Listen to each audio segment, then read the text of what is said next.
Chance கிடைக்காதான்னு ஏங்கிட்டு இருக்காங்க. தமிழோட talent பார்த்து நான் தான் மினிஸ்டருக்கு ரெக்கமெண்ட் பண்ணேன். பிசினஸ் ரொம்ப நல்லா போயிட்டு இருக்கு. ஆனா எப்பவும் அப்படி இருந்துடாதுல்ல. இன்னைக்கு நல்லதா தெரியறது நாளைக்கு கூட ஆபத்தா மாறிடலாம். வெளிச்சத்தை பார்த்து சந்தோஷப்படுற விட்டில் பூச்சி நெருப்புல விழுந்து உயிரை விடுற மாதிரி எங்க வாழ்க்கை ஆயிடக்கூடாது. அந்த கவலை தான் சார் எனக்கு.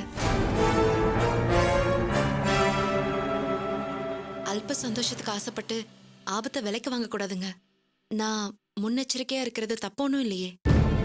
நிதிஷ், எனக்கு புரியல, இவங்க எதுக்காக பயப்படுறாங்கன்னு தெரியல. தமிழுக்கு கிடைச்சிருக்கிறது கோல்டன் ஆப்பர்ச்சுனிட்டி. 1 ஹவர்ல 1 crore சம்பாரிச்சிருக்காரு. இது லக்குன்னு சொல்ல மாட்டேன், இது அவரோட டேலண்ட். அதை அவங்க பிரேஸ் பண்ணணும், இன்னும் தைரியமா பண்ணுங்கன்னு என்கரேஜ் பண்ணணும். அதை விட்டுட்டு வேணான்னு சொல்றது ஏன்னு எனக்கு புரியல. சார், பிசினஸ் பண்றதும் பணம் சம்பாதிக்கிறதும் நல்ல விஷயம்தான். ஆனா அது நேர் வழியில இருக்கணும். அதனால பிரச்சனை வரக்கூடாது, வாழ்க்கையே போயிடுமோங்கிற பயம் வரக்கூடாது. இதுல பயப்படுறதுக்கு என்னங்க இருக்கு? ரிஸ்க் எடுக்காம பணம் சம்பாதிக்கவே முடியாது. நீங்க சொல்றது பார்த்தா நாங்க என்னமோ தப்பான வழியில பணம் சம்பாதிக்கிற மாதிரி இல்ல இருக்கு. நீங்க சொன்னாலும் சொல்லாட்டியும் அதானே உண்மை. நீங்க அவரை தப்பா கைட் பண்றீங்க. அவர் மூலமா நீங்க பண்ற பிசினஸ் தப்பான வழியில தானே போயிட்டு இருக்கு. அவர் என்கிட்ட எல்லா டீடைல்ஸும் சொல்லிட்டாருங்க. மினிஸ்டரோட பிளாக் மணி வச்சு தானே நீங்க பிசினஸ் பண்றதே. அது தப்பு இல்லையா? கவர்மெண்ட்டை ஏமாத்தி நாம மட்டும் முன்னேறினா போதும்னு கோடி கோடியா சம்பாதிச்சு அதை பிளாக் மணியா பதுக்கிறது சட்டவிரோதம் இல்லையா?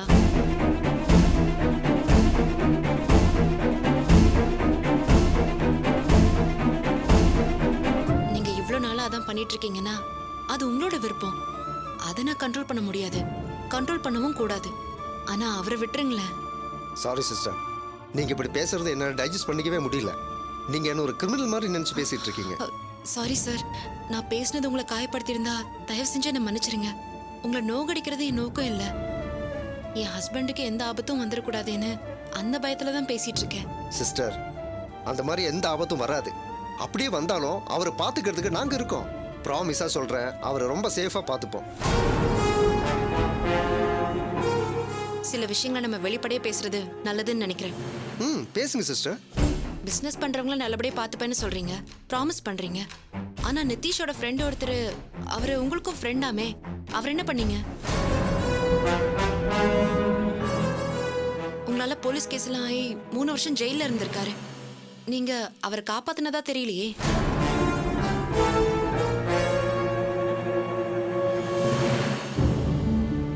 நம்ம சுரேஷ சொல்றாங்க சத்யா, அவன் என்கிட்ட பேசினான். நீங்களும் மினிஸ்டர் எந்த ஹெல்ப் பண்ணலையா? அவன் மினிஸ்டர் பேரை சொல்லி மினிஸ்டருக்கே தெரியாம இல்லீகல் பிசினஸ் பண்ணா. நாங்க எப்படி அவனை காப்பாத்துறது? இப்ப சொன்ன இதே வார்த்தைய என் ஹஸ்பண்டுக்கும் சொல்லிட்டா என்ன பண்றதுன்னு தாங்க நான் பயப்படுறேன். சிஸ்டர், அதுவும் இதுவும் வேற வேற. தமிழ அப்படியெல்லாம் நாங்க சிக்கல்ல விட மாட்டோம். இன்னைக்கு நீங்க இப்படி எல்லாம் பேசுறீங்க, நாளைக்கு சூழ்நிலை மாறினா நீங்களும் மாற மாட்டீங்கன்னு என்ன உத்தரவாதம்?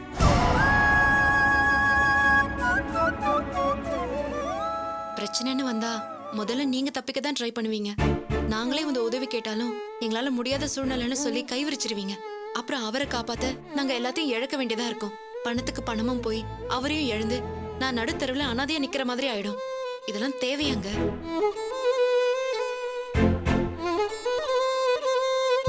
ஒன் ஹவர்ல 1 கோடி சம்பாதிக்கிறது, ஒரே வருஷத்துல பில்லியனர் ஆகுறது, இதுல எல்லாம் எனக்கு உடன்பாடே இல்லைங்க.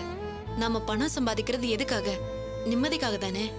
அதுவே தொலைஞ்சிரும்னா ஓடி ஓடி பிசினஸ் பண்றது, வெறி கொண்டு பணம் சம்பாதிக்கிறது, இதெல்லாம் எதுக்காக?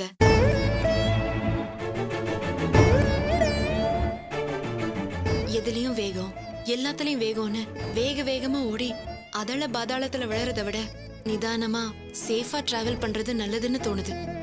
இப்ப சின்னதா ஷேர் ட்ரேடிங் பண்ணிட்டு இருக்காரு, அதுவே எங்களுக்கு போதும். எக்கச்சக்கமா சம்பாதிக்கலாம்னு ஆசைப்பட்டு எப்ப மாட்டி போன்ற பயத்தோட என்னால ஒவ்வொரு நாளையும் கழிக்க முடியாது. என்னால நிம்மதியாவும் படிக்க முடியாது. தயவு செஞ்சு என் பயத்தை கொஞ்சம் புரிஞ்சுக்கோங்க.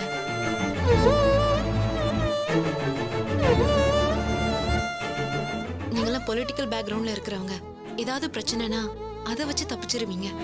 ஆனா எங்களுக்கு அப்படி இல்லைங்க. சின்னதா ஒரு வீடு, சிக்கல் இல்லாத குடும்பம்னு குருவி மாதிரி வாழ்ந்துட்டு இருக்கோம். அதுல குருவி மட்டும்தான் இருக்கணும். உங்க வாழ்க்கை தரத்தை மாத்தி காட்டுறேன்னு யானை வந்து உட்கார்ந்தா கூட்டால தாங்க முடியாதுங்க, அது அழிஞ்சிரும்.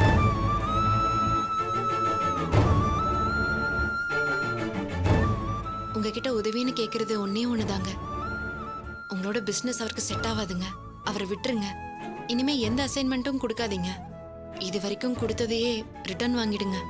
உண்மையாவே எங்களுக்கு நல்லது பண்ணணும்னு நினைச்சா இதை மட்டும் பண்ணுங்க. இதெல்லாம் நான் சொல்லிதான் நீங்க செய்யறீங்கன்னு தயவு செஞ்சு அவர்கிட்ட சொல்லிடாதீங்க. எக்காரணத்தை கொண்டும் இது அவருக்கு தெரியவே கூடாது. நீங்களா ஒரு காரணத்தை சொல்லி அவரை விலக்கி விட்டுருங்க. இந்த உதவியை மட்டும் செஞ்சீங்கன்னா காலம் முழுக்க நான் நன்றியோட இருப்பேன்.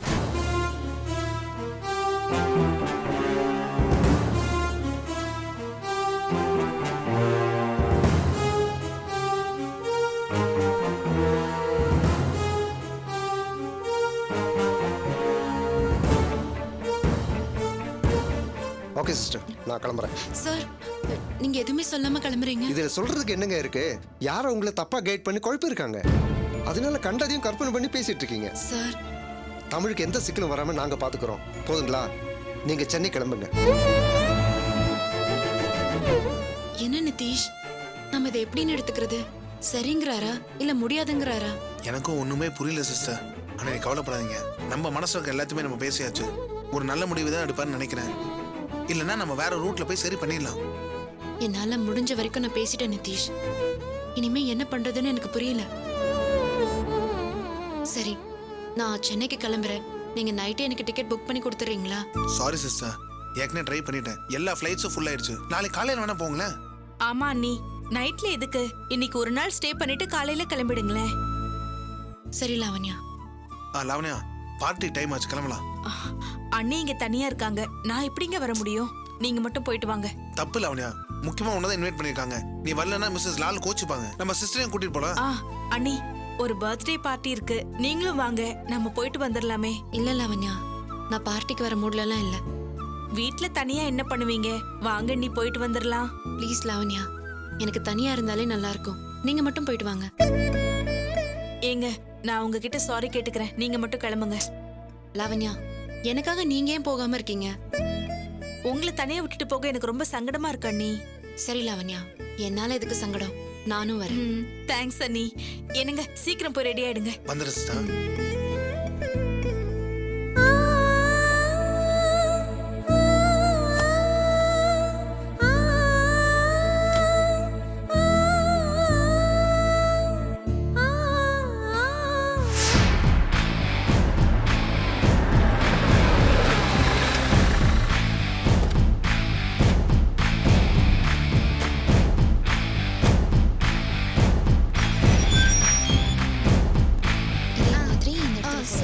என்ன ஒரே பொண்ணுங்களா இருக்கீங்க? ஏமா, கல்யாணி இந்த வீட்ல தான் தங்கி இருக்காளா? ஆமாங்க. வீட்ல இருக்காளா? இருக்கா. கூப்பிடுமா அவள. கல்யாணி, கல்யாணி. இன்ஸ்பெக்டர் வந்திருக்காங்க. வாங்க மேடம். அம்மா கம்ப்ளைண்ட் கொடுத்துருந்தேன்ல, அது விஷயமா வந்திருக்காங்க. மேடம், அவங்க வீட்ல விசாரிச்சிங்களா? அவங்க என்ன சொன்னாங்க? நான் உன்னை விசாரிக்க வந்தா நீ என்ன கேள்வி கேக்குற?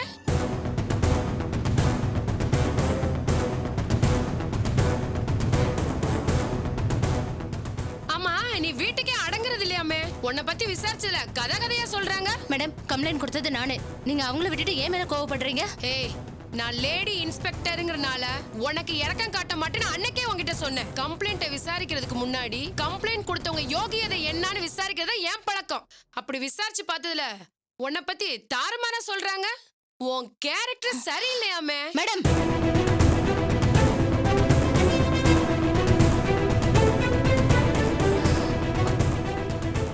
என் மேல இருக்கிற கோவத்துல அவங்க என்ன வேணாலும் சொல்லுவாங்க.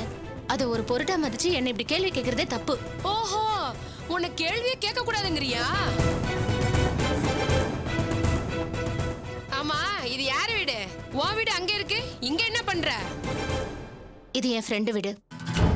இவதான் உன் ஃப்ரெண்டா? ரொம்ப மொறப்பா இருக்கா. இந்தம்மா யாரு? என் ஃப்ரெண்டோட அம்மா.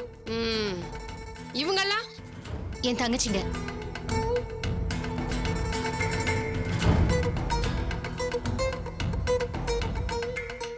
ஆமா, வீட்ல ஒரு ஆம்பளை கூட இல்ல. எல்லாருக்கும் கல்யாணம் ஆயிடுச்சுல. உடனே கேக்குறேன், கல்யாணம் ஆயிடுச்சா இல்லையா? மேடம், நான் கம்ப்ளைண்ட் கொடுத்தது என் புருஷன் மேல. கல்யாணம் ஆயிடுச்சான்னு கேட்டா நான் என்ன சொல்றது? ஏய், நான் கேட்டது இவங்கள. கல்யாணம் ஆயிடுச்சா இவங்களுக்கு? ஆயிடுச்சு. இவங்களுக்குமா?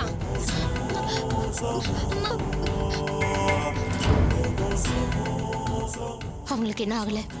ஓஹோ, அப்படின்னா கல்யாணம் ஆகாத 3 பொண்ணுங்க, கல்யாணம் ஆன 3 பொம்பளைங்க எல்லாம் ஒரே வீட்ல இருக்கீங்க, அதுவும் தனியா.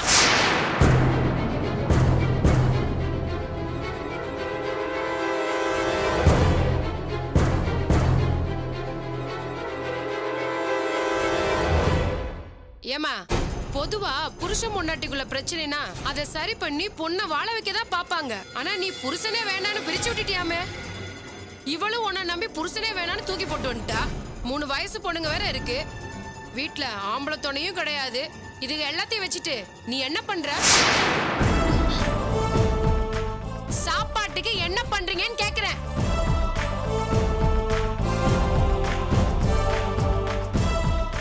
மேடம், உங்க கேள்வியே தப்பா இருக்கு. ஏய், நான் அங்க பேசிக்கிட்டு இருக்கேன், நீ பேசாம நில்லு.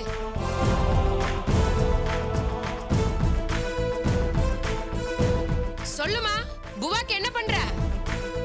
இவளும் என் பொண்ணு டிராவல்ஸ் நடத்துறாங்க. இவங்கெல்லாம் சின்ன பொண்ணுங்க, படிச்சிட்டு இருக்காங்க. நாங்க ரொம்ப கௌரவமான குடும்பத்தை சேர்ந்தவங்க. தயவு செஞ்சு தப்பா பேசாதீங்க. ஏய், பாத நிறுத்து.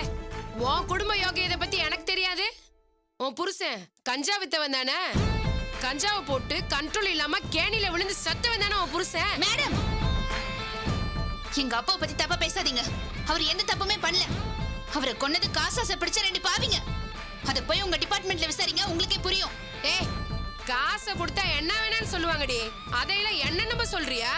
உன் அப்ப நல்லவனாவே இருக்கட்டும், அவனுக்கு பிறந்த நீங்க ஏன் இந்த கேவலமான பொழப்பு பழக்கிறீங்க? குடும்ப தலைவன் போயிட்டானா புவாக்கு கஷ்டம்தான். அதுக்காக தப்பான வழியில போகலாமா? இத பாருங்க, பேசுறதுக்குன்னு ஒரு அளவு இருக்கு. போலீஸ்ங்கிறதுக்காக என்ன வேணாலும் பேசலாம்னு நினைக்காதீங்க. ஓஹோ, உண்மையை சொன்னா உங்களுக்கு பொத்துக்கிட்டு வருதாக்கும். கண்ட கண்ட நேரத்துல கண்ட கண்ட ஆம்பளைங்க வந்துட்டு போறாங்கன்னு அக்கம் பக்கத்துல உள்ளவங்க சொல்றாங்களே, அதுக்கு என்ன சொல்ற? போதும், நிறுத்துறீங்களா? உங்களால இவளுக்கு நல்லது பண்ண முடியும்னா பண்ணுங்க, இல்லன்னா உங்க வழியை பார்த்துக்கிட்டு போயிட்டே இருங்க. அதை விட்டுட்டு என் குடும்பத்தை பத்தி இப்படி அநியாயமா அசிங்கத்தை பூசுறீங்களே, மனசாட்சியே இல்லையா உங்களுக்கு? இது வாழ்ந்து கெட்ட குடும்பங்க, அதுக்காக தரங்கிட்டு போயிடுவோம்னு நினைக்காதீங்க. அக்கம் பக்கத்துல எங்க குடும்பத்தை பத்தி விசாரிச்சு பாருங்க, அப்ப தெரியும் நாங்க யாருன்னு. என்ன ஓர சவுண்ட் விடுற? செய்யறது கேவலமான தொழில், அத சொல்லி காட்டினா கோபம் வருதா உனக்கு? உங்களை எல்லாம் இங்க விசாரிச்சா சரியா வராது. மொத்தமா அள்ளிட்டு போய் லாக்அப்ல வச்சு ரணகலம் பண்ணாதான் அடங்குவீங்க. இருடி, உன்னை கேஸ் போட்டு அப்புறம் பாத்துக்கிறேன். ஏய், உள்ள வேணா ஒளிஞ்சிருக்கானே பாரு. அநியாயம் பண்றீங்க. சின்ன பசங்க இருக்கிற வீட்ல வந்து இப்படி வாய் கூசாம பேசுறீங்களே, நீங்க எல்லாம் நல்லா இருப்பீங்களா? ஏய், என்ன சாபம் விடுற? அரஞ்சனே.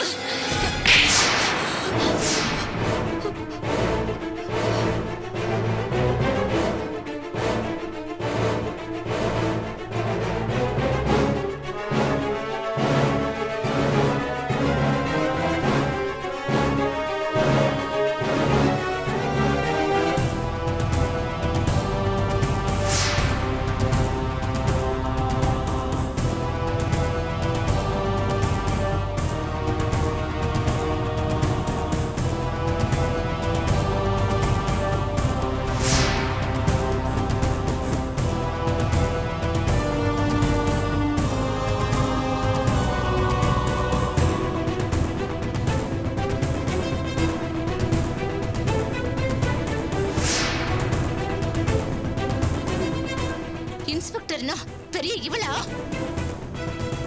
நானும் வந்ததுல இருந்து பாத்துட்டு இருக்க, வாய்க்கு வந்தபடி பேசிட்டு இருக்க. யார் கொடுத்த காசுக்காக இப்படி வாலாட்டிட்டு இருக்க? ஏய் கல்யாணி, எடுத்துப்பா. நம்ம பயந்து பயந்து போறதல்ல இவங்க இப்படி பேசுறாங்க. இப்ப எல்லாத்தையும் நானும் காக்கி சட்டை போட்டவதான். ஒரு குரல் கொடுத்துறோம், மொத்த ஆட்டோக்காரங்களும் ரவுண்ட் கட்டி நிப்பாங்க. எங்க வந்து யார்கிட்ட பேசுற? குடிச்சிட்டு பொம்பளைங்கிட்ட வந்து வாலாடுறவ, பிக் பாக்கெட் அடிக்கிறவ, கரவேட்டி கட்டிக்கிட்டு நாட்டையே சொரன்றவன்னு எத்தனை பேர் இருப்பாங்க. உன் ஜம்மத்துல அங்க போய் காட்டுடி.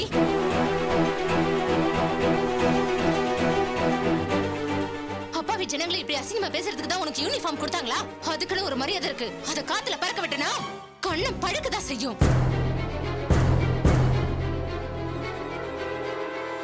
நீ நேர்மையா நடக்கிற வரைக்கும் தான் உனக்கு மரியாதை. எவனோ போடுற பிச்சைக்கு வாலாட்டிக்கிட்டு இங்க வந்து பிரச்சனை பண்ண பிச்சிருவேன்.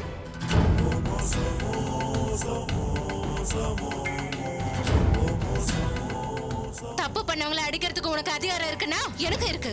நீ அபாண்டமா பழி போட்டு பேசினா கையெடுத்து கும்பிடுவேன். அப்படி பேசாதீங்கன்னு கண்ணீர் விடுவேன்னு நினைச்சியா? சட்டம் எனக்கு மட்டும் இல்ல, உனக்கும் தான்.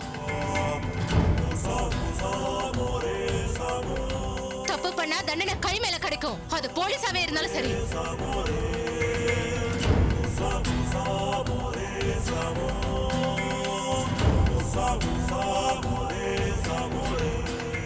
டியூட்டில இருக்கிறப்பவே என் மேல கைய வச்சுட்டேல, போலீஸ் அடிச்சா என்ன நடக்குங்கிறத காட்டுறேன்டி.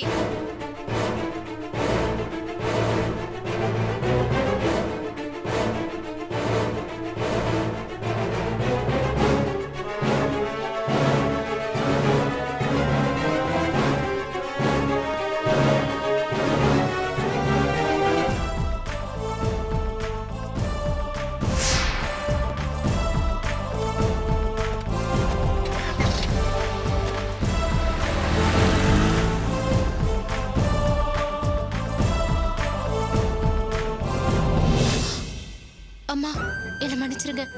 என்னால தானே இப்படிலாம் ஆயிடுச்சு. இல்ல கல்யாணி, நீ அடிச்சதுல தப்பே இல்ல. என்னதான் அவங்க ஆள் பலம் அதிகாரம் இருந்தாலும் வயசு பொண்ணுங்க இருக்கிற வீட்டுல வந்து இப்படி பேசுறது தப்பு இல்லையா? விடுடி, நம்ம எல்லாரும் ஒரே குடும்பம் ஆயாச்சு. வரது எதுவா இருந்தாலும் ஒன்னாவே ஃபேஸ் பண்ணுவோம். ஆனாலும் டியூட்டில இருக்கிற ஒரு போலீஸ் அடிச்சிருக்க கூடாது. ஆள் வேணும் தப்பா இருக்கலாண்டி, ஆனா அவங்க பதவிக்குன்னு ஒரு மரியாதை இருக்குல்ல. கண்ணியமா நடக்கிற வரைக்கும் தானே மரியாதை. இப்படி தரங்கட்டி பேசிட்டு இருந்தா கை கட்டி வேடிக்கை பார்க்க சொல்றியா? ஐயோ அப்படி இல்லடி, அவங்க தப்பா பேசினா சட்டப்படி ஃபேஸ் பண்ணிருக்கலாம். நீ பாட்டுக்கு எமோஷன்ல அடிச்சிட்ட, அவங்க பதிலுக்கு என்ன வேணாலும் பண்ணுவாங்க. அதை நினைக்கவே எனக்கு பயமா இருக்குடி. நீ பயப்படாத, எங்களுக்குன்னு ஒரு சங்கம் இருக்கு, ஆட்டோ ஓட்டுநர்கள் சங்கம். அதுல இன்னும் நான் உறுப்பினரா தான் இருக்கேன். இப்படி ஒரு பிரச்சனை ஆயிடுச்சுன்னு அவங்க கிட்ட சொன்னா அவங்க எல்லாத்தையும் பாத்துப்பாங்க.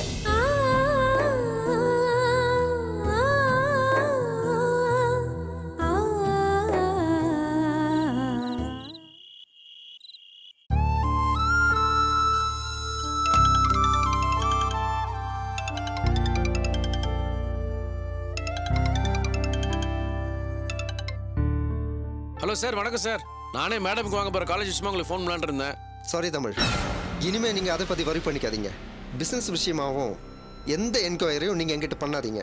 சார், என்ன சார் சொல்கிறீங்க? ஆமா தமிழ், நம்ம பிசினஸ் டீல் எல்லாத்தையும் இந்த நிமிஷத்தோட நம்ம நிறுத்திடலாம். காலேஜ் சம்பந்தமான எல்லா டாக்குமெண்ட்ஸையும் என்கிட்ட ஹேண்ட் ஓவர் பண்ணிடுங்க. ஏற்கனவே கொடுத்த பணத்தை எப்படி இன்வெஸ்ட் பண்ணியிருக்கீங்கன்னு மட்டும் சொல்லுங்க. இனிமே அதை நானே ஹேண்டில் பண்ணிக்கிறேன். சார், என்னாச்சு சார்? ஏன் இந்த மாதிரிலாம் பேசுறீங்க? நான் தப்பு பண்ணிட்டேனா? இல்லை தமிழ், உங்களை மாதிரி நல்லவரோட இனிமே எனக்கு செட் ஆகாது. ஏன்னா நான் ஒரு கிரிமினல், ஊரை ஏமாத்துறவன். உங்களை படுகுழியில் தள்ளுறதுக்காக தான் இந்த பிசினஸ்ல இழுத்து விட்டேன். நீங்க மட்டும் என் கூட இருந்தீங்கன்னா உங்க நிம்மதி சந்தோஷம் எல்லாமே போயிடும். உங்க வாழ்க்கை நல்லா இருக்கணும்னா நீங்க எங்கிட்ட இருந்து விலகி நிற்கிறது தான் உங்களுக்கு நல்லது. சார், நீங்கள் பேசுறது எனக்கு எதுவுமே புரியல. நான் உங்களை ஒன்றும் தப்பாகவே நினைக்கலையே. நீங்க நினைக்கல தமிழ், ஆனா உங்க வைஃப், உங்க பிரதர் இன் லா எல்லாரும் அப்படித்தான் நினைக்கிறாங்க. நினைக்கிறது என்ன, என்னை கூப்பிட்டே பேசிட்டாங்க. சார், என்ன சார் சொல்றீங்க? நடந்தது சொல்றேன் கேளுங்க. இன்னைக்கு உங்க வைஃப் துளசியும் நிதிஷும் எங்கிட்ட நேருக்கு நேரா உங்க கூட பிசினஸ் டைப்பை வச்சுக்க கூடாது, முக்கியமா என்னோட பிசினஸ்ல உங்களை இன்வால்வ் பண்ணக்கூடாதுன்னு கிட்டத்தட்ட வார்ன் பண்ற மாதிரி பேசுனாங்க. சார், என் வைஃப் பாண்டிச்சேரியில் இருக்கா. அவன் மும்பை வரதுக்கு சான்ஸே இல்லை. சாரி தமிழ், நீங்க இந்த அளவுக்கு சுத்தி என்ன நடக்குதுன்னு தெரியாம கண்மூடித்தனமா இருப்பீங்கன்னு நான் எதிர்பார்க்கவே இல்லை. நான் உங்களை எல்லாம் தெரிஞ்ச ஜீனியஸ்னு நினைச்சேன். வேர்ல்டு பேங்க்ல ஆரம்பிச்சு சவுக்கர்பேட்டா பவுன் புரோக்கிங் வரைக்கும் A to Z அப்டேஷன்ல இருப்பீங்கன்னு நினைச்சேன். ஆனா உங்க வைஃப் மும்பைக்கு வந்த விஷயமே உங்களுக்கு தெரியலன்றீங்க. சார், உண்மையாவே எனக்கு தெரியாது சார். கேட்கறதுக்கே ரொம்ப கஷ்டமா இருக்கு தமிழ். இவ்வளவு தூரம் ஒரு பிசினஸ் மேனா சக்சஸ் ஆயிருக்கீங்க, ஆனா உங்க வைஃப் உங்களால கண்ட்ரோல் பண்ண முடியலையே. நினைக்கவே வேதனையா இருக்கு தமிழ். அவங்க உங்களை மதிக்கிறது இல்ல, உங்க பேச்சு கேட்கறது இல்லைன்னு தெளிவா தெரியுது. இல்லைன்னா உங்களுக்கே தெரியாம அவங்க மும்பை வரைக்கும் வந்திருப்பாங்களா? சார், ஆக்சுவலாக உங்ககிட்ட என்னதான் சார் சொன்னா? அதான் சொன்னேன்னு தமிழ், இனிமே நமக்குள்ள எந்த பிசினஸ் டீலும் இருக்கக்கூடாதான், பிரச்சனை வரும்னு பயப்படுறாங்க. எல்லாத்தையும் க்ளோஸ் பண்ணுங்கன்னு மிரட்டுற மாதிரி சொல்றாங்க தமிழ். ஐயோ அவ ஏன் அப்படி பண்றான்னு எனக்கு ஒண்ணுமே புரியல சார். ஆரம்பத்துல இருந்து இந்த பிசினஸ் பத்தி அவளுக்கு கொஞ்சம் பயம் இருந்துச்சு. என்கிட்ட கூட ரிஸ்க் எடுக்காதீங்கன்னு சொல்லிக்கிட்டே இருந்தா. அவன் நேர்ல வந்து உங்களை பார்த்து இந்த மாதிரிலாம் பேசுவான்னு சத்தியமா நான் எதிர்பார்க்கவே இல்லை சார். தப்பு உங்க மேல தான் தமிழ். நம்மளோட பிசினஸ் டீலை பத்தி நீங்க வீட்ல டிஸ்கஸ் பண்ணியிருக்கவே கூடாது. அதுவும் இந்த மாதிரி சென்சிட்டிவான விஷயங்களை லேடிஸுங்க கிட்ட சொல்றது என்னால ஏத்துக்கவே முடியாது. Sorry sir. இப்ப சாரி சொல்லி என்ன பிரயோஜனம்? என்னதான் வைஃபாவே இருந்தாலும் மறைக்க வேண்டியதை மறைச்சு சொல்ல வேண்டியதை மட்டும்தான் சொல்லணும். அப்பதான் நம்மளால நிம்மதியா பிசினஸ் பண்ண முடியும் தமிழ். இல்லைன்னா நம்மளை விட்டு போயிடுவாங்கங்கிற பயத்துல அவங்க தடங்கல் பண்ணிட்டு இருப்பாங்க. நம்ம பெருசா வளரணும், நிறைய சம்பாதிக்கணும்னு ஆசைப்படுவாங்க. ஆனா நம்மளை வளர விடாம சென்டிமெண்ட் சங்கலையால கட்டி போடுறதும் அவங்கள தான் இருப்பாங்க. நீங்க பிசினஸ் ஃபீல்டில் சக்சஸ் ஆகணும்னா உங்க பர்சனல் லைஃபை கரெக்டாக ஹேண்டில் பண்ணணும். இல்லைன்னா ரெண்டும் செட்டில் ஆயிடும். நம்ம மினிஸ்டர் எடுத்துக்கோங்க. அவர் இந்த அளவுக்கு சக்சஸாக இருக்கிறதுக்கு காரணம் அவரோட பர்சனல் லைஃபை கரெக்டாக மெயின்டைன் பண்ணுறது தான். நானும் ஏன் லெவலுக்கு சக்ஸஸ் பண்ணதுக்கு காரணமும் அதுதான். நீங்களும் அப்படிதான் இருப்பீங்கன்னு எதிர்பார்த்தேன் தமிழ். ஆனால் இந்த விஷயத்தில் நீங்கள் ரொம்ப வீக்குன்னு காட்டிட்டீங்க.